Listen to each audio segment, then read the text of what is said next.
굉장히 긴장이 고조됐었거든요. 사실 세기의 단판이다. 별별 예. 얘기가 다 나왔는데 북핵 프로그램 위협의 심각성을 인식하고 협력을 강화한다. 끝? 뭡니까? 이거 어떻게 봐야 됩니까? 세계 정상회담인 것은 분명합니다.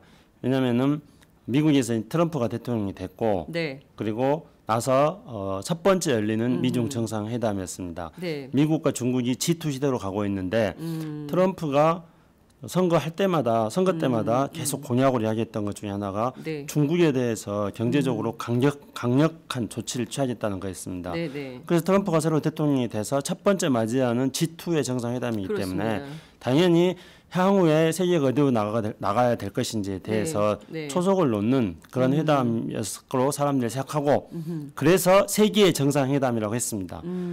그러나 우리 속담에 이런 말이 있습니다. 소문난 잔치에 먹을 것 없다고요. 그러니까요. 네, 세계 정상회담이었습니다만은 네. 뭐 결론으로는 별게 없는 그런 정상회담이 됐습니다. 근데 그것은 이 정상회담이 아무런 의미가 없다는 뜻은 아니라고 봅니다. 네.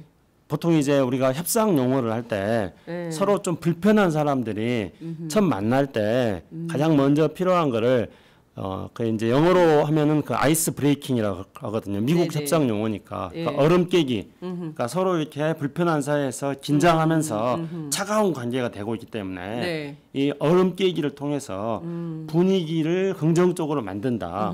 그래서 이 얼음 깨기, 아이스 브레이킹 이것은 대화를 위한 분위기 조성으로 매우 중요한 협상 기법입니다. 네. 그런 측면에서 본다면 이번에 트럼프와 시진핑은 아이스 브레이킹을 한 겁니다. 아. 예, 그리고 앞으로 몇 번 더 만날 일이 있습니다. 예. 특히 이제 7월 20일경에 예. 독일의 함부르크에서 G20 정상회담이 있습니다. 7월? 예, 그 G20이라고 해야 되나요? G20. G20 정상회담이 있습니다. 예. 거기에서 또 뭐 어떤 식으로든지 간에 만남이 있을 겁니다. 그리고 그렇겠죠. 또 시진핑이 트럼프를 초청했으니까 트럼프가 조만간에 또 중국을 방문할 것이고요. 네, 시진핑이 이제 이번에는 트럼프를 초청할 차례라는 거죠, 중국으로. 예, 초청했습니다. 그래서 앞으로 몇 차례의 미중 정상회담이 예정돼 있습니다. 네. 그렇기 때문에 이번에 첫 번째 정상회담은 미국과 중국 사이에 그만큼 현안 이슈들이 복잡하게 많이 있고 한 번을 통해서 우리 또 속담에 그런 말이 있습니다. 첫 술에 배부르랴. 배부르지 않는다. 그래서 한 번을 통해서 해결될 수 없는 그런 이슈들을 지금 이야기한 거죠. 오늘 속담 이야기한 김에 또 속담 한 가지 이야기하면요. 예. 그럼에도 불구하고 예. 첼리길도 한 걸음부터. 아. 그래서 이제 그 첼리길을 시작한 겁니다. 아. 아이스 브레이킹을 통해서 첼리길을 시작했다. 이렇게 보는 게 필요합니다. 세 가지 속담 나왔습니다. 소문난 잔치에 먹을 것 없다. 그 다음에 뭐였죠? 첫 술에 배부르랴. 배부르지 않는다. 그 다음에 첼리길도 첼리길도 한 한 걸음부터. 걸음부터. 우리 그 조상들은 어쩌면 이렇게 딱딱 맞아 떨어지는 그 얘기를 하고 살았을까 이런 생각이 좀 들기도 합니다. 그런데 문제는 가장 초미의 관심이 됐던 게 북한 핵 문제였어요. 예. 특히 이제 워낙 한반도 긴장이 고조되고 있었기 때문에 북핵 문제와 관련해 가지고 뭔가 핵심적인 조치가 나올 거다. 이제 이런 기대 예. 그리고 이런 그 전망이 있었는데 실제로 그렇지는 않았거든요. 예. 그래서 이번 정상회담에서 네. 보니까 한 세 가지 정도가 주요한 이슈로 보여집니다. 네. 그래서 첫 번째가 역시 이제 가장 중요한 미중 간의 무역 문제입니다. 네. 두 번째로 북한 핵 문제와 사드 문제를 비롯한 한반도 문제. 예. 그리고 세 번째가 하나의 중국을 비롯한 예. 남중국해 문제. 예. 예, 이런 세 가지 문제로 나눠질 수 있습니다. 예. 근데 우리는 이제 두 번째 문제, 북핵 문제하고 사드 문제가 어떻게 될 것인지에 대해서 초미의 관심을 그렇죠. 가졌습니다. 네. 그리고 제가 지난 시간에 여기서 말씀드릴 때 조금 성급하게 예상을 한 거였습니다만은 우선 시진핑과 트럼프의 협상 전략에 대해서 말씀드린 적이 있습니다. 그래서 트럼프는 일단은 군사 문제를 가지고 강하게 나가면서 경제 문제를 가지고 이익을 취할 것이다. 이렇게 이제 말씀드린 바 있었습니다. 네. 그리고 반대로 시진핑 같은 경우는 경제 문제를 가지고 뭔가 미끼를 던지면서 군사 문제에 대해서 양보를 그렇죠. 얻어내려 할 것이다 예, 했습니다. 예. 하지만 그런 시도를 했지만은 예. 양자가 그 문제에 대해서 이 첫 술에 배부를 수 없었기 때문에 시도만 하다가 지금 쉽게 말해서 간만 보다가 멈춘 그런 상태입니다. 그래서 북한 핵 문제나 사드 문제 같은 경우에도 일단은 미국 측에서는 북한 측에게 살짝 던진 정도였고 중국에게 살짝 던졌죠. 네. 그런데 중국에서는 실제로 자기들의 그 입장을 그대로 이야기했습니다. 예. 우리 언론에 정확하게 소개가 안 됐는데요. 왕이 외교부장이 그 북한 핵 문제에 대해서 중국이 어떻게 시진핑이 어떻게 트럼프에게 말했는지 네. 왕이 외교부장이 상세하게 소개한 게 있습니다. 그래서 그거는 제가 전에 어느 팟캐스트에서 쌍쌍 전략이다 이렇게 말한 적이 있었습니다. 쌍쌍 전략? 네, 쌍쌍바? 그러니까 두 개의 쌍 전략. 쌍이 두 개예요. 예. 첫 번째 쌍은 뭐냐면은 쌍괴 병행 노선. 쌍괴? 예. 예. 그래서 이제 우리가 보통 익숙한 말로 한다면 투트랙입니다. 그러니까 비핵화와 평화협정을 동시에 한다. 네. 이게 이제 쌍괴 병행 노선입니다. 이게 첫 번째 쌍이고요. 네. 두 번째 쌍은 뭐냐면은 쌍 중단. 네. 그러니까 미국은 한미 군사 훈련을 중단하고 북한은 핵과 미사일 개발을 중단하고 있어 두 가지를 동시에 중단한다. 이게 두 번째 쌍입니다. 그래서 이 쌍이 두 가지다 그래가지고 제가 이름 붙인 게 쌍쌍 전략인데요. 네. 이렇게 되면은 진짜 한반도 평화가 그대로 정착이 될 것 같은데요. 예, 쌍괴 이게 전략 이제 쌍. 그렇죠. 예, 쌍중단. 근데 이게 바로 예. 시진핑의 노선입니다. 그래서 시진핑 이거를 트럼프한테 제시를 했다는 겁니다. 예. 근데 트럼프 입장에서는 이 시진핑하고 트럼프는 굉장히 스타일이 다르잖아요. 그러니까 시진핑은 이렇게 말을 하더라도 네네. 좀 사자성어라든가 뭐 좀 중국의 고사를 인용해가지고 조금 깊이 있게 이야기하고 격조 있게. 그렇게 하는 스타일이죠. 트럼프는 품격. 시진핑은요. 예. 근데 트럼프는 전혀 다르잖아요. 트럼프는 깊이 있게 뭐 길게 이야기하는 거 별로 안 좋아하니까 예. 트럼프는 그냥 즉흥적이고. 됐고. 그렇죠. You are fire. 그런데 이제 갑자기 제가 이제 그 두 사람이 회담하는 거를 지금 상상을 해봤습니다. 예. 그래서 시진핑이 쌍계 병행 전략과 쌍중단 이렇게 하니까 시진핑이 무슨 귀신 씨나를 까먹는 소리야 이랬을 것 같아요. 아니 트럼프가. 아니 근데 그 오늘 아침 여러분 그 조간 신문에 나온 그 두 사람 그 쇼파에 앉아가지고 네. 대담하는 장면도 보면 네. 시진핑은 굉장히 여유있게. 국가 주석 같은 네. 포즈로 앉아가지고 얘기를 하고 그 다음에 그 상당히 그 트럼프는 껄렁해요. 자세부터 다리 딱 꼬고 이렇게 앉아가지고 상당히 넓게. 네.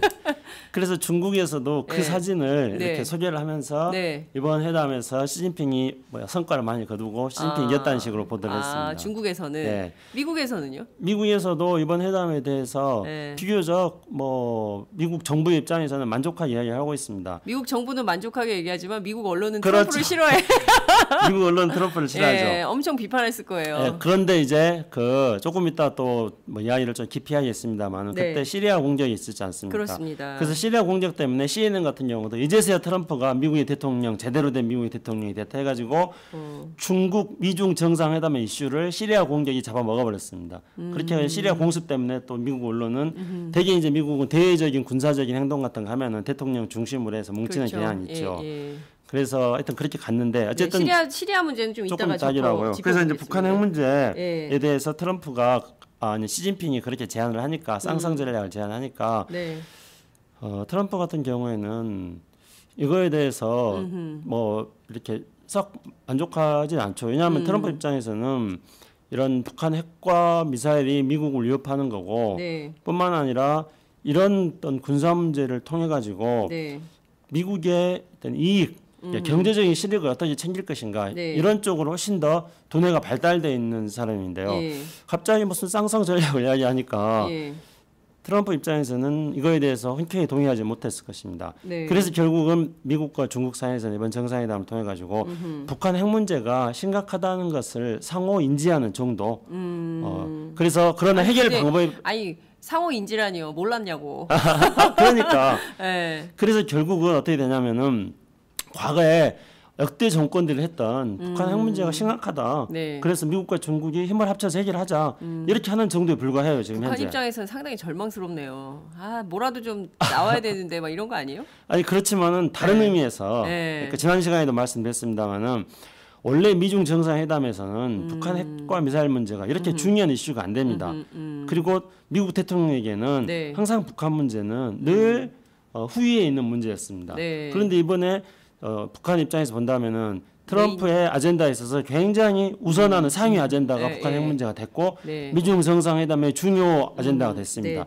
그런 측면에서 본다면은 제가 볼 때는 이제 이 미중 정상이 그냥 너무 지나치게 언론적으로 북한 핵 문제 심각하고 평화적 회의를 하자 뭐 이렇게 합의를 한 것은 뭐 아주 그 단순한 합의에 불과한 거다 그렇게 생각합니다만은 두 사람이 이렇게 밀도 있게 의견을 나눴다는 것이 앞으로 이 문제를 풀어나갈 수 있는 실마리가 잡혔다는 점에서 의미가 있고 또 한편에서는 또 이게 우리가 옛날에 2차 대전 이후에 뭐 카이로 회담, 포스탄 회담, 얄타 회담 이런 걸 통해 가지고 한반도 문제가 강대국 정치의 대상이 된 것처럼 또 우리는 아무것도 안 하고 있는데 남북 간에는 꽉 막혀 있고 한국 정부는 아무것도 못 하고 있는데 미중이 또 한국 문제를 가지고 지금 또 좌지우지하는 이런 상황이 되고 있다는 점에서 한편으로는 안타까운 점도 있는 거죠. 네, 말씀 주신 대로 보수 언론들도 이번 미중 정상회담 사이에 한반도 이슈를 세게 다루는데 관련해서 우리 정부의 입장도 없고 논의의 대상도 못 되고 있고 완전히 이제 우리 문제를 다루는데 우리는 중심에서 배제된 그래서 뭐 제2의 얄타냐 뭐 이제 이런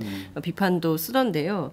어찌됐든 지금 강대국이 주도하는 한반도 정세가 됐습니다. 미중 양국이 우리의 운명을 쥐고 흔드는 뭐 이런 상황이 된 건데요. 그러니까 어쨌든 우리로서는 이번 한 달 지금 이제 29일 대선 남았는데요. 29일 이후에 누가 되든 새로운 대통령이 되면 심각한 한반도 정세부터 챙겨야 된다. 이제 이런 말씀을 좀 드릴 수 있을 것 같은데 말씀 주신 대로 지금 그 소문난 잔치에 먹을 것도 없고 그 첫 술에 배가 안 부르고 그래서 천리길도 한 걸음부터 가야 되는데 대개의 경우는 이렇게 큰 회동이 끝나면 뭐 공동 기자회견을 한다거나 아니면 공동 선언문을 발표한다거나 뭐 합의된 메시지가 있어야 되는데 그 간보기로 끝났기 때문에 없었던 건가? 우리는 간만 봤다.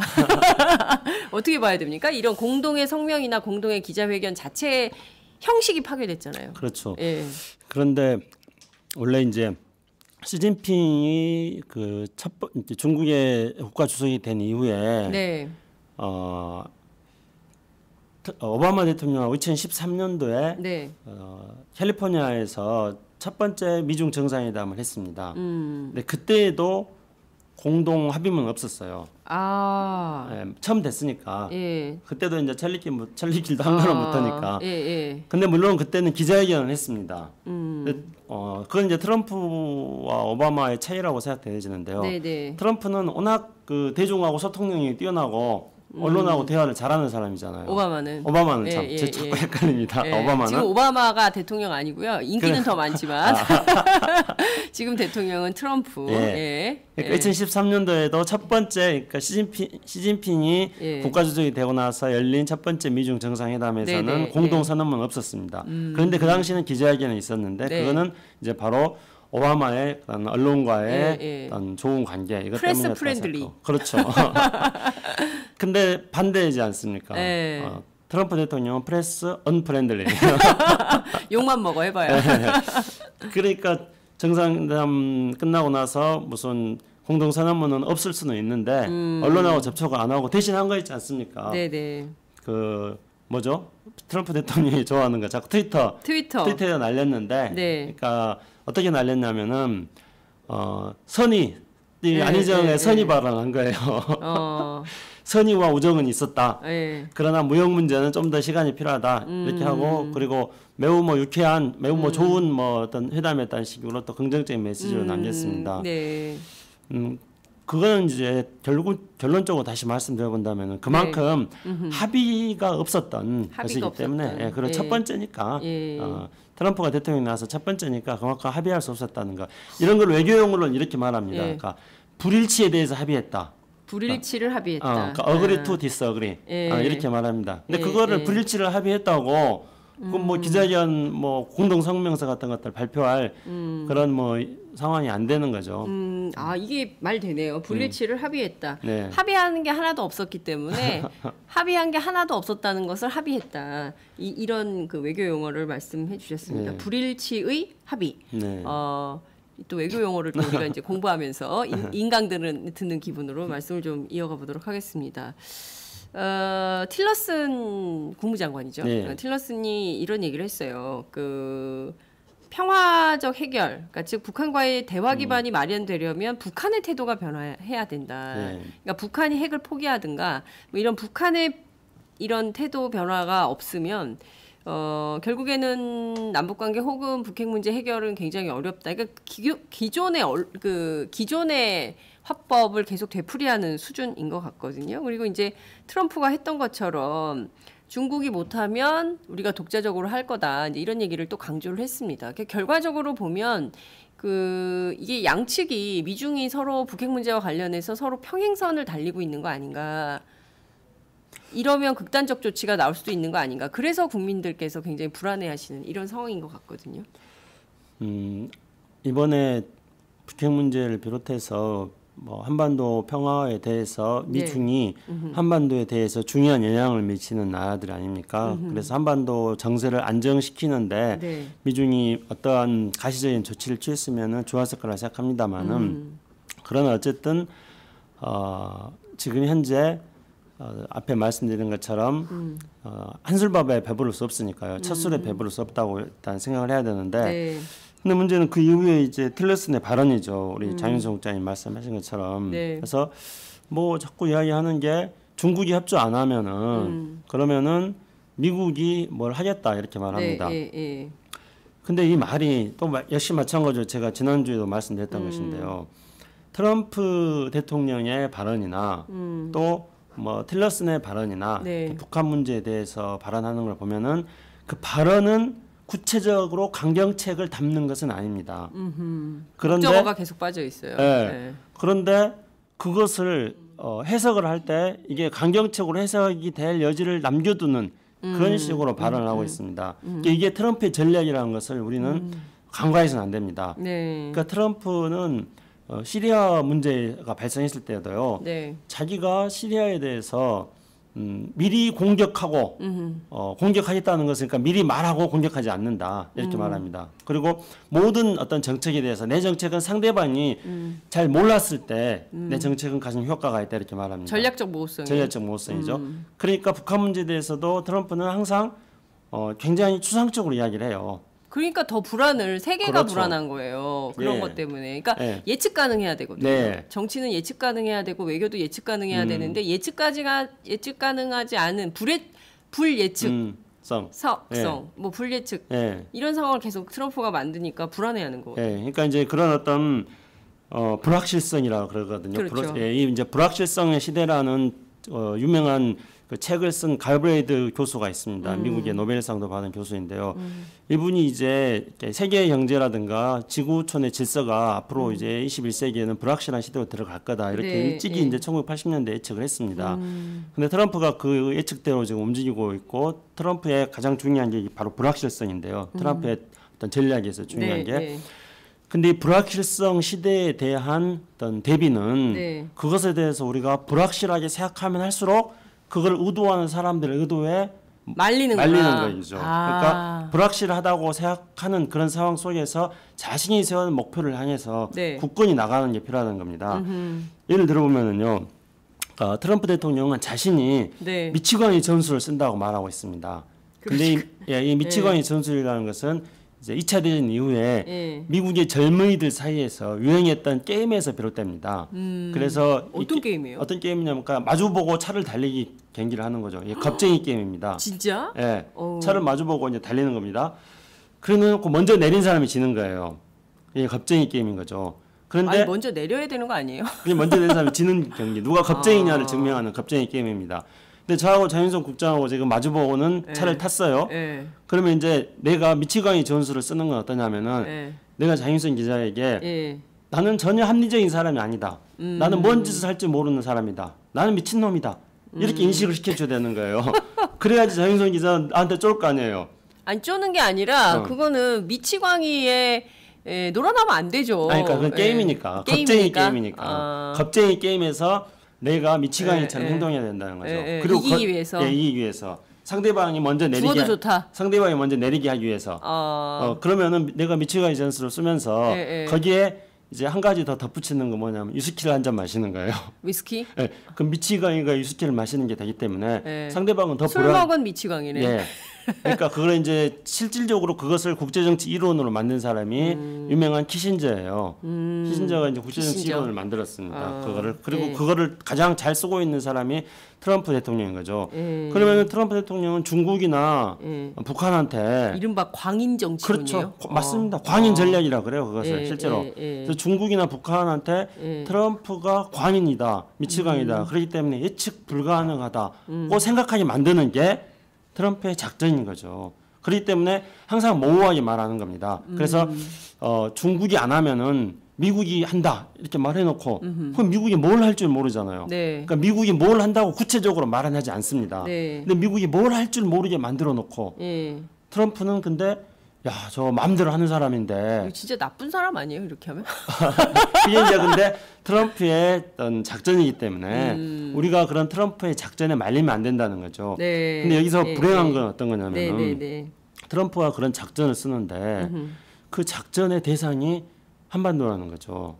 그렇지 않습니까? 그러니까 우리는 장기판에 졸인 거예요. 그래서 언제든지 그냥 아웃시켜도 되는 자기의 어떤 전략과 작전을 위해서 한반도는 언제든지 희생되어도 되는 대상이 되는 거잖아요. 그러니까 실제로 군사 행동을 안 할 수도 있어요. 네. 실제로 군사 행동은 안 할 수도 있지만은 네. 한반도를 상대로 해가지고 군사 행동을 할지도 모른다는 위기의식을 불러 넣어가지고 한반도를 들었다 놨다 마음대로 하는 거잖아요. 그랬을 경우에 우리의 대한민국의 국가적 이미지는 네. 굉장히 불안한 나라라는 네. 이미지로서 국제사회에 알려지게 되지 않겠습니까? 그렇죠. 그러니까 왜 우리가 장기판에 조리돼야 되며 왜 우리가 바둑에서의 사석, 그러니까 이 죽는 돌, 왜 우리가 사석 작전의 대상이 돼야 되느냐 이런 점이 문제가 있다는 거죠. 심각하다는 거죠. 그렇기 때문에 트럼프 대통령의 그런 일종의 그 광인 전략, 불확실한 그런 모습에 대해서 우리가 불확실하게 생각하지 말고 우리의 목표를 명확하게 세우는 게 중요하다는 겁니다.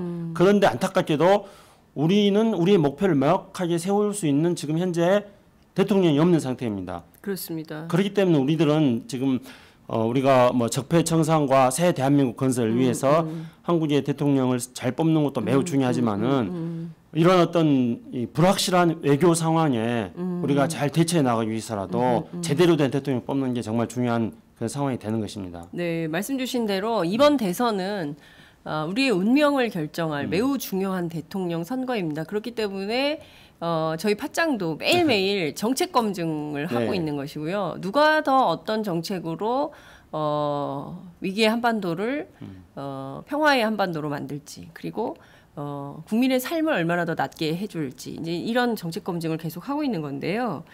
그 틸러슨 장관이 오늘 아침에 그 여러 인터뷰를 했네요. ABC 방송, 네. CBS 방송 여러 우리도 정치인들이 라디오 방송에 아침에 쫙 나와가지고 그 뒷담화를 네. 후일담을 이야기를 하는데 미국도 마찬가지네요. 틸러슨이 쭉 얘기를 했는데 그 지금 양국 간에 공유된 시각이 있다. 네. 미중 양국 간에 그 시각이 공유된 시각이 있다. 뭐냐면 북한의 상황이 얼마나 위험한가에 관해서 이견이 없다는 점이다. 정확해요. 김창수 원장님께서 말씀하신 대로 서로 확인을 딱 했어요. 이건 너무나 분명해. 북한은 위험해. 이것은 둘이 이제 확인을 했는데 중요한 것은 어떤 변화를 할 거냐 이런 건데 핵심은 한반도 비핵화는 우리도 원한다. 그러나 북한의 정권 교체를 목표로 하고 있지는 않다. 이런 얘기를 했거든요. 네. 이 메시지 어떻게 읽으세요? 틸러슨을 비롯하여 역대 미국 정부는 항상 북한의 정권 교체를 목표로 하지 않는다. 이런 이야기는 계속 해왔습니다. 그렇게 하면서 네. 또한 이제 이번에 지금 뭐 한미 합동 훈련도 마찬가지이고 그다음에 미국의 NBC에서 네. 간판 앵커 그들이 이제 와가지고 계속 방송하잖아요. 생방송. 근데 거기서 한반도 상황에 대해서 미국의 그 NSC에서 네. 했던 시나리오를 소개를 하면서요. 네, 뭐 북한 김정은 암살, 그렇죠. 뭐 한미 무슨 특수부대 침투시킨다, 뭐 그래서 북한의 인프라를 파괴시킨다, 뭐 이제 이런 등등의 얘기를 NBC가 와서 왜 그러는 거예요? 그러니까요. 우선은 틸러슨 장관이 네. 북한의 내짐 체인지, 김정은 정권의 변화는 하지 않는다고 말을 하지 않았습니까? 오늘 했다고 그랬잖아요. 네. 그랬는데 미국 언론에서는 네. 김정은 참수작전을 또 옵션으로 올려놨다 이렇게 말하고 있는 거죠. 예. 그러면 이 말에 일단 진실성이 예. 신뢰가 가지 않는 거죠. 예. 그리고 또 다른 한편으로는 뭐 이렇게 뭐라 그러나 이렇게 좌충우돌 하는 게 또 미국의 속내를 보여주지 않는 그런 측면일 수도 있는 건데요. 네. 한 나라의 주권과 관련되는 문제이고 네. 또 그것이 한반도의 입장에서 본다면은 잘못하면 전쟁이 될 수도 있는 문제인데 네. 이런 것들을 좌충우돌 방식으로 접근하는 그런 것 자체가 조금 문제가 있다고 생각합니다. 그리고 미국의 MBC? 네. MBC는 와서 지금 뭐 지난주인가 뭐 3일 연속 방송했었다면서요. 예. 그래서 그 3일 연속 방송을 하면서 오히려 이제 이런 게 한반도의 위기를 조금 부추기는 역할을 하고 있지 않습니까? 그런 게 지난 94년도에 미국의 네, 북핵 위기. 클린턴 대통령이 북핵 위기 때 북한을 이제 이른바 서지컬 스트라이크 그래가지고 외과 수술식 타격을 하려고 계획을 세웠습니다. 그래서 그때 이제 우리가 전쟁 위기가 굉장히 고조됐던 때였는데 김영삼 대통령은 자기가 또 막았다고 하는데요.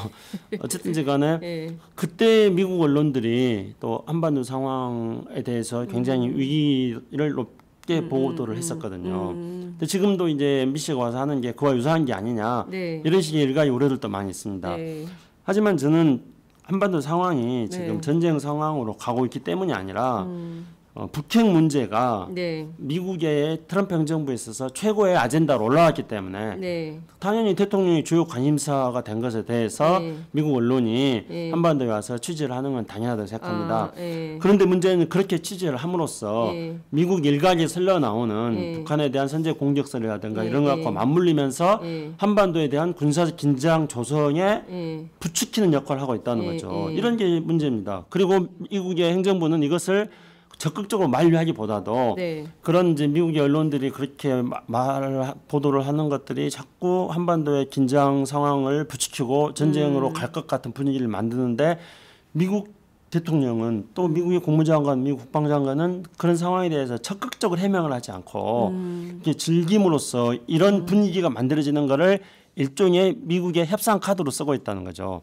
앞에 제가 말씀드렸던 트럼프 대통령의 이른바 그 미치광이 전술이라는 그런 협상 술의 하나의 수단으로 이런 전쟁 가능성이 고조된다는 것도 그런 수단으로 쓰고 있습니다. 그런데 미국은 그것을 협상의 수단으로 쓰는 거지만은 그렇게 된다면 우리는 어떻게 되냐면요. 우리는 그 우물 안에 있는 개구리 같은 신세가 되어버리는 겁니다. 그렇습니다. 아이들은 장난으로 돌을 던지지만은 우물 안에 있는 개구리는 돌을 맞으면 죽느냐 사느냐 문제가 되는 것처럼 한반도가 실질적으로 제가 생각할 때 지금 전쟁의 가능성으로 가는 그런 상황은 아니라고 생각합니다. 그렇지만은 전쟁의 분위기를 고취시킴으로써 자신들의 정치적, 외교적 협상 수단으로 삼아서 이익을 챙기려고 하는데 문제가 있다는 겁니다. 그러니까 이런 거죠. 앞서 말씀 주신 대로 지금 국민들께서 가장 불안하게 생각하시는 요소가 바로 한반도의 운명이 우리 신세가 장기판의 졸, 오물한 개구리 신세가 됐다는 점에 개탄하시는 겁니다. 그렇죠. 대한민국 외교를 박근혜 대통령이 엉망으로 해가지고 오늘날 초래된 것은 사드는 갖다 놓고 그다음에 우리의 운명은 미국과 중국 강대국들이 알아서 하고 거기에 우리가 말 한마디 변변히 제대로 하지도 못하는 거 아니겠어요? 그러니까 이런 상황이 된 게 사실상 우리가 국권을 상실했던 그 1909년 수준으로 구한말 시대 수준으로 지금 격하하고 있는 거 아니냐. 여기 를 초청할 차례라는 거죠. 중국으로. 초청했습니다. 그래서 앞으로 몇 차례의 미중 정상회담이 예정돼 있습니다. 그렇기 때문에 이번에 첫 번째 정상회담은 미국과 중국 사이에 그만큼 현안 이슈들이 복잡하게 많이 있고 한 번을 통해서 우리 또 속담에 그런 말이 있습니다. 첫 술에 배부르랴. 그래서 한 번을 통해서 해결될 수 없는 그런 이슈들을 지금 이야기한 거죠. 오늘 속담 이야기한 김에 또 속담 한 가지 이야기하면요. 그럼에도 불구하고 첼릿길도 한 걸음부터. 그래서 이제 그 첼릿길을 시작한 겁니다. 아이스 브레이킹을 통해서 첼릿길을 시작했다. 이렇게 보는 게 필요합니다. 세 가지 속담 나왔습니다. 소문난 잔치에 먹을 것 없다. 그다음에 뭐였죠? 첫술에 배부르지 않는다. 그다음에 천리김도 천리길도 한 한 걸음부터. 걸음부터. 우리 그 조상들은 어쩌면 이렇게 딱딱 맞아 떨어지는 그 얘기를 하고 살았을까 이런 생각이 좀 들기도 합니다.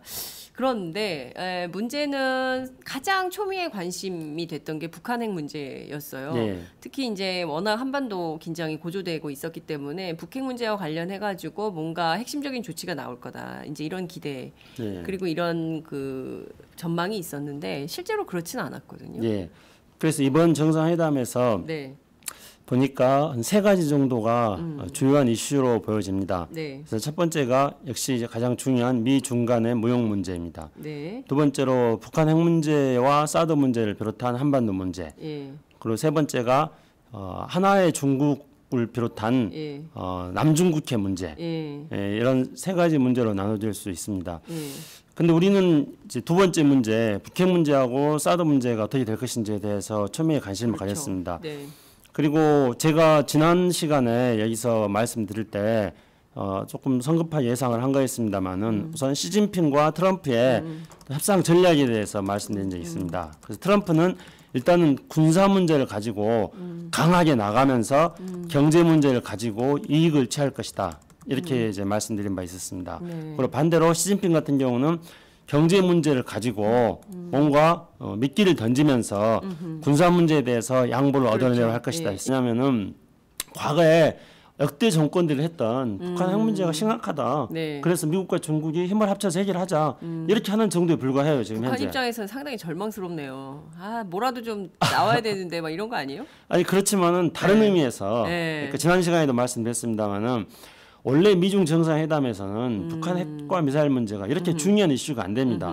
그리고 미국 대통령에게는 네. 항상 북한 문제는 늘 후위에 있는 문제였습니다. 네. 그런데 이번에 북한 입장에서 본다면은 트럼프의 아젠다에 있어서 굉장히 우선하는 상위 아젠다가 네, 북한 핵 네. 문제가 됐고 네. 미중 정상회담의 중요 아젠다가 됐습니다. 네, 네. 그런 측면에서 본다면은 제가 볼 때는 이제 이 미중 정상이 그냥 너무 지나치게 언론적으로 북한 네. 핵 문제 심각하고 평화적으로 해결하자 예. 뭐 이렇게 합의를 한 것은 뭐 아주 그 단순한 합의에 불과한 거다 그렇게 생각합니다만은 두 사람이 이렇게 밀도 있게 의견을 나눴다는 것이 네. 앞으로 예. 이 문제를 풀어 나갈 수 있는 실마리가 잡혔다는 점에서 의미가 있고 또 한편에서는 네. 또 이게 우리가 옛날에 2차 대전 이후에 뭐 카이로 회담, 포스탐 회담, 얄타 회담 이런 걸 통해 가지고 네. 한반도 문제가 강대국 정치의 대상이 된 것처럼 또 우리는 아무것도 안 하고 있는데 네. 남북 간에는 꽉 막혀 있고 한국 정부는 아무것도 못 하고 있는데 미중이 또 한국 문제를 가지고 지금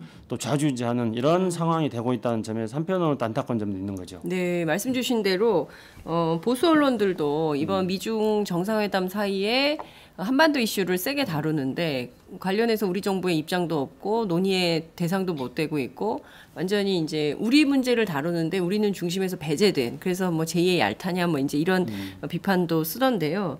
어찌됐든 지금 강대국이 주도하는 한반도 정세가 됐습니다. 미중 양국이 우리의 운명을 쥐고 흔드는 뭐 이런 상황이 된 건데요. 네. 그러니까 어쨌든 우리로서는 이번 한 달 지금 이제 29일 대선 남았는데요. 29일 이후에 누가 되든 새로운 대통령이 되면 심각한 한반도 정세부터 챙겨야 된다. 이제 이런 말씀을 좀 드릴 수 있을 것 같은데 말씀 주신 대로 지금 그 소문난 잔치에 먹을 것도 없고 그 첫 술에 배가 안 부르고 그래서 천리길도 한 걸음부터 가야 되는데 대개의 경우는 굉장히 긴장이 고조됐었거든요. 사실 세기의 단판이다. 별별 얘기가 다 나왔는데 북핵 프로그램 위협의 심각성을 인식하고 협력을 강화한다. 끝? 뭡니까? 이거 어떻게 봐야 됩니까? 세계 정상회담인 것은 분명합니다. 왜냐하면은 미국에서 트럼프가 대통령이 됐고 네. 그리고 나서 첫 번째 열리는 미중 정상회담이었습니다. 네. 미국과 중국이 G2 시대로 가고 있는데 트럼프가 선거 때마다 계속 공약으로 이야기했던 것 중에 하나가 네. 중국에 대해서 경제적으로 강력한 조치를 취하겠다는 거였습니다. 네, 네. 그래서 트럼프가 새로 대통령이 돼서 첫 번째 맞이하는 G2의 정상회담이기 그렇습니다. 때문에 당연히 향후에 세계가 어디로 나가야 될 것인지에 대해서 네. 초석을 놓는 그런 회담이었을 거로 사람들이 생각하고 그래서 세계의 정상회담이라고 했습니다. 그러나 우리 속담에 이런 말이 있습니다. 소문난 잔치에 먹을 것 없다고요. 그러니까요. 네, 세계 정상회담이었습니다만은 네. 뭐 결론으로는 별게 없는 그런 정상회담이 됐습니다. 근데 그것은 이 정상회담이 아무런 의미가 없다는 뜻은 아니라고 봅니다. 네. 보통 이제 우리가 협상 용어를 할 때 네. 서로 좀 불편한 사람들이 처음 만날 때 가장 먼저 필요한 거를 그 이제 영어로 하면은 그 아이스 브레이킹이라고 하거든요. 미국 네네. 협상 용어니까 예. 그러니까 얼음 깨기. 그러니까 서로 이렇게 불편한 사이에서 긴장하면서 차가운 관계가 되고 있기 때문에 네. 이 얼음 깨기를 통해서 분위기를 긍정적으로 만든다. 그래서 이 얼음 깨기, 아이스 브레이킹 이것은 대화를 위한 분위기 조성으로 매우 중요한 협상 기법입니다. 네. 그런 측면에서 본다면 이번에 트럼프와 시진핑은 아이스 브레이킹을 한 겁니다. 아. 예, 그리고 앞으로 몇 번 더 만날 일이 있습니다. 예. 특히 이제 7월 20일경에 예. 독일의 함부르크에서 G20 정상회담이 있습니다. 7월? 예, 그 G20이라고 해야 되나요? G20. G20 정상회담이 있습니다. 예. 예. 거기에서 또 뭐 어떤 식으로든지 간에 만남이 있을 겁니다. 그리고 그렇겠죠. 또 시진핑이 트럼프를 초청했으니까 트럼프가 조만간에 또 중국을 방문할 것이고요. 네. 시진핑이 이제 이번에는 트럼프. 있습니다. 예. 하지만 그런 시도를 했지만은 예. 양자가 그 문제에 대해서 이 첫술에 배부를 수 없었기 때문에 시도만 하다가 지금 쉽게 말해서 간만 보다가 멈춘 그런 상태입니다. 그래서 북한 핵 문제나 사드 문제 같은 경우에도 일단은 미국 측에서는 북한 측에게 살짝 던진 정도였고 중국에게 살짝 던졌죠. 네. 그런데 중국에서는 실제로 자기들의 그 입장을 그대로 이야기했습니다. 예. 우리 언론에 정확하게 소개가 안 됐는데요. 왕이 외교부장이 그 북한 핵 문제에 대해서 중국이 어떻게 시진핑이 어떻게 트럼프에게 말했는지 네. 왕이 외교부장이 상세하게 소개한 게 있습니다. 그래서 그거는 제가 전에 어느 팟캐스트에서 쌍쌍 전략이다 이렇게 말한 적이 있었습니다. 쌍쌍 전략? 네, 쌍쌍바? 그러니까 두 개의 쌍 전략. 아. 쌍이 두 개예요. 예. 첫 번째 쌍은 뭐냐면은 쌍괴 병행 노선. 쌍괴? 예. 예. 그래서 이제 우리가 보통 익숙한 말로 한자면 투트랙입니다. 그러니까 비핵화와 평화협정을 동시에 한다. 네. 이게 이제 쌍괴 병행 노선입니다. 이게 첫 번째 쌍이고요. 네. 두 번째 쌍은 뭐냐면은 쌍 중단. 네. 그러니까 미국은 한미 군사 훈련을 중단하고 북한은 핵과 미사일 개발을 중단하고 그래서 두 가지를 동시에 중단한다. 이게 두 번째 쌍입니다. 그래서 이 쌍이 두 가지다 그래가지고 제가 이름 붙인 게 쌍쌍 전략인데요. 예. 예. 이렇게 되면은 진짜 한반도 평화가 그대로 정착이 될 것 같은데요. 예, 쌍계 이게 전략 이제 쌍. 그렇죠. 예, 쌍중단. 근데 이게 바로 예. 시진핑의 노선입니다. 그래서 시진핑이 이거를 트럼프한테 제시를 했다는 겁니다. 예. 근데 트럼프 입장에서는 이 시진핑하고 트럼프는 굉장히 스타일이 다르잖아요. 그러니까 시진핑은 이렇게 말을 하더라도 네네. 좀 사자성어라든가 뭐 좀 중국의 고사를 인용해가지고 조금 깊이 있게 이야기하고 격조 있게. 그렇게 하는 스타일이죠. 트럼프는 품격. 시진핑은요. 예. 근데 트럼프는 전혀 다르잖아요. 트럼프는 깊이 있게 뭐 길게 이야기하는 거 별로 안 좋아하니까 예. 트럼프는 그냥 즉흥적이고. 아, 됐고. 그렇죠. 그렇게. You are fire. 그런데 이제 갑자기 제가 이제 그 두 사람이 회담하는 거를 지금 상상을 해봤습니다. 예. 그 시진핑이 쌍계 병행 전략과 쌍중단 이렇게 하니까 시진핑이 무슨 귀신 씨나를 까먹는 소리요 이랬을 것 같아요. 아니 트럼프가. 아니 근데 그 오늘 아침 여러분 그 조간 신문에 나온 그 두 사람 그 쇼파에 앉아가지고 네. 대담하는 장면도 보면 네. 시진핑은 굉장히 여유 있게. 국가 주석 같은 네. 포즈로 앉아가지고 얘기를 하고 네. 그다음에 그 상당히 그 트럼프는 껄렁해요. 자세부터 다리 딱 꼬고 네. 이렇게 앉아가지고 상당히 넓게. 네. 그래서 중국에서도 그 네. 사진을 네. 이렇게 소개를 하면서 네. 이번 회담에서 시진핑이 성과를 많이 거두고 시진핑이 이겼다는 식으로 보도를 했습니다. 중국에서는. 네. 미국에서는요? 미국에서도 이번 회담에 대해서 네. 비교적 미국 정부 입장에서는 만족하게 이야기하고 있습니다. 미국 정부는 만족하게 얘기하지만 미국 언론은 그렇죠. 트럼프를 싫어해. 미국 언론 트럼프를 싫어하죠. 예, 엄청 비판했을 거예요. 네, 그런데 이제 조금 이따 또 뭐 이야기를 좀 깊이 하겠습니다만 네. 그때 시리아 공격이 있었지 않습니까? 그렇습니다. 그래서 시리아 공격 때문에 CNN 같은 경우도 이제서야 트럼프가 미국의 대통령 제대로 된 미국의 대통령이 됐다 해가지고 중국 미중 정상회담의 이슈를 시리아 공격이 잡아먹어버렸습니다. 그렇게 시리아 공습 때문에 또 미국 언론은 대개 이제 미국은 대외적인 군사적인 행동 같은 거 하면은 대통령 중심으로 해서 뭉치는 그렇죠. 경향이 있죠. 예, 예. 그래서 하여튼 그렇게 갔는데 어쨌든 시리아 문제는 좀 조금 이따가 따지라고요. 그래서 이제 북한 핵 문제에 예. 대해서 트럼프가 아니 시진핑이 그렇게 제안을 하니까 쌍쌍 전략을 제안하니까 네. 트럼프 같은 경우에는 이거에 대해서 뭐 이렇게 썩 만족하진 않죠. 왜냐하면 트럼프 입장에서는 이런 북한 핵과 미사일이 미국을 위협하는 거고 네. 뿐만 아니라 이런 어떤 군사 문제를 통해 가지고 네. 미국의 어떤 이익 경제적인 실익을 어떻게 챙길 것인가 네. 이런 쪽으로 훨씬 더 두뇌가 발달돼 있는 사람인데요. 예. 갑자기 무슨 쌍쌍 전략을 이야기하니까 예. 트럼프 입장에서는 이거에 대해서 흔쾌히 동의하지 못했을 것입니다. 네. 그래서 결국은 미국과 중국 사이에서 이번 정상회담을 통해 가지고 북한 핵 문제가 심각하다는 것을 상호 인지하는 정도. 그래서 그러나 해결 방법이 아니 상호 인지라니요 몰랐냐고. 그러니까 예. 그래서 결국은 어떻게